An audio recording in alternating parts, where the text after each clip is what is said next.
Welcome po sa Kitchen Pinoy. Magluluto tayo ngayon ng goto. Ito yung sangkap.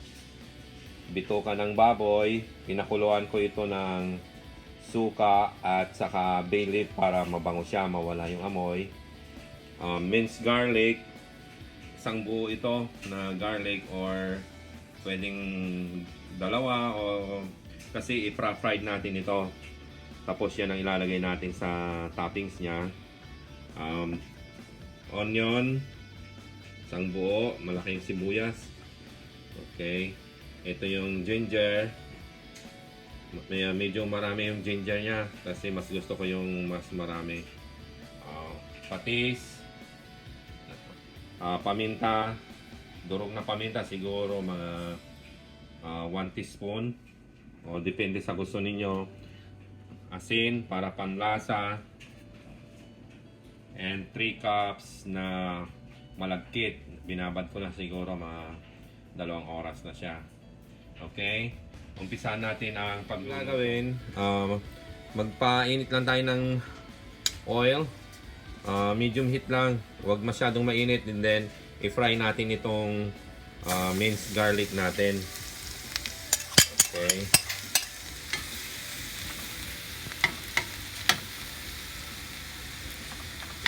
fry lang natin siya ng maging golden brown. Bantayan ninyo para hindi siya masunog. Haluin ninyo lagi. Ito, medyo nag-brown na siya ng konti. Kaya tingnan nyo, huwag nyong malapit na ito. Diretso na siya. Pag hindi nyo nahalong maigi ito, masusunog siya, mapait na. Ayan, marami na siyang mag golden brown. Kunti na lang. Ito, golden brown na siya. Patayin na natin, ilagay na natin ito sa kuan kasi naluluto pa siya. Lipat natin siya dito sa bowl. Ayan. Yung mantikan nito, kukunin natin yun ang panggigisa natin sa goto natin sa karne ng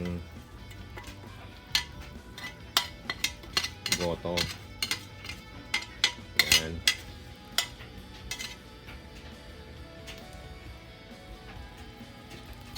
Ito ngayon yung naprito nating mantika. Tanggalin natin yung oil niya. Kung may masamang konti, okay lang yan, walang problema. Ayan. Sinahan natin yung apoy. Ayan.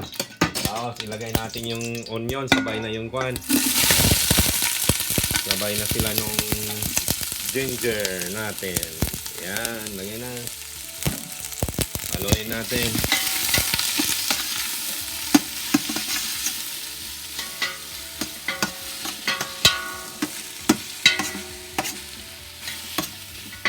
Okay. Gigisa lang natin siya hanggang sa maluto.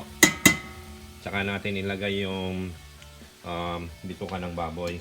Ilagay na natin ngayon. Luto na ng konti yung kwan, sibuyas at saka ginger. Ilagay na natin ngayon yung kwan,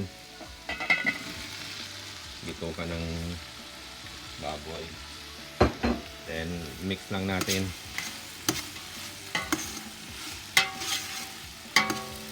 Okay. Lagyan natin siya ng kwan, paminta, mga 1 teaspoon. Lagyan natin. Okay, para magisa na rin siya.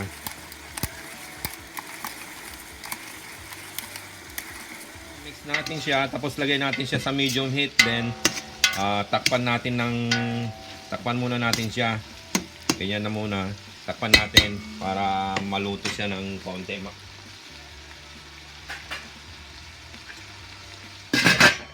Okay, after po ng 5 minuto na ginigisa natin, lagyan natin siya ng kwan,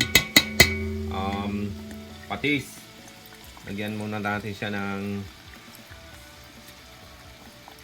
maybe 1/4 cup muna.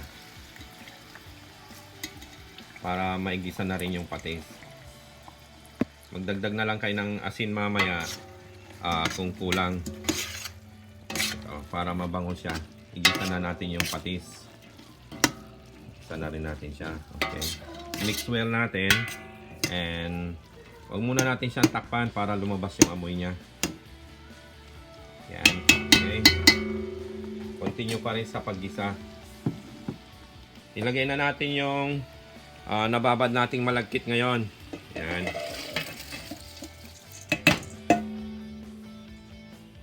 And mix well natin. Yan.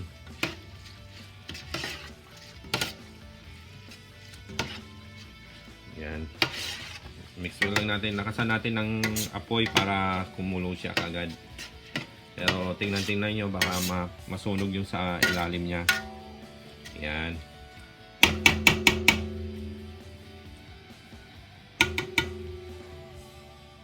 Okay. Lagyan na natin siya ng kuwan ngayon. Tubig. Sunog natin yung tubig. Kung may mas maganda, nagpainit na kayo ng tubig nung nag-umpisa kayong maggisa para mas madali siyang kumulo.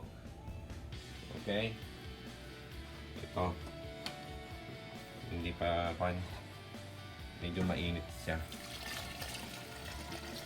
Lagyan muna natin siya ng hanggang kalahati. Magdagdag na lang mamaya. Yan. Okay. Haluin natin siyang maigi. Yan.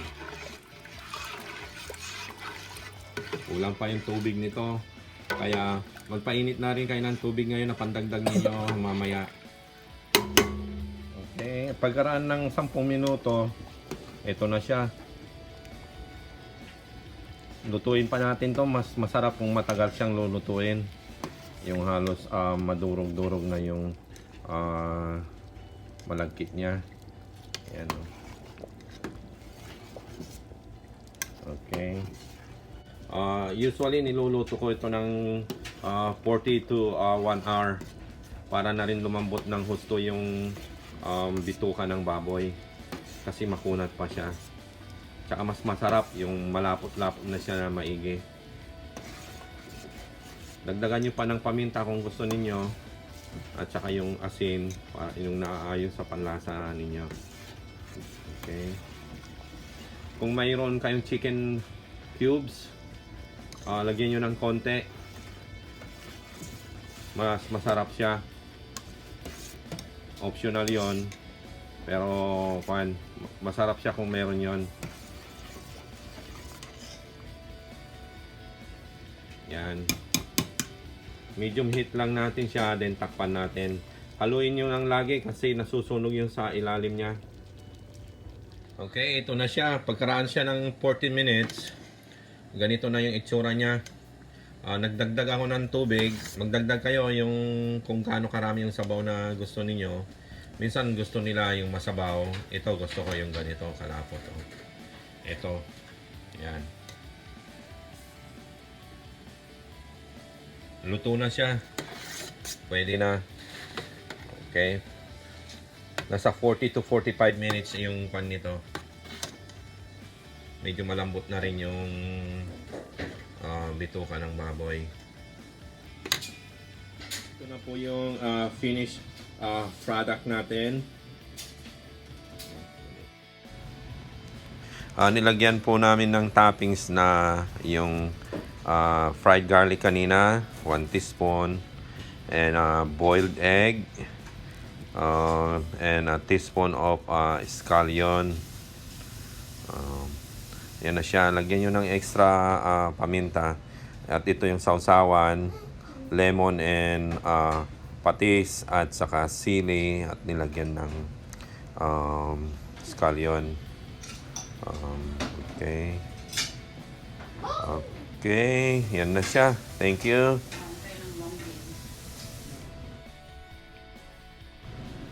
Salamat po. Sana nagustuhan ninyo itong simpleng goto recipe namin. And thank you. Like and subscribe. Bye.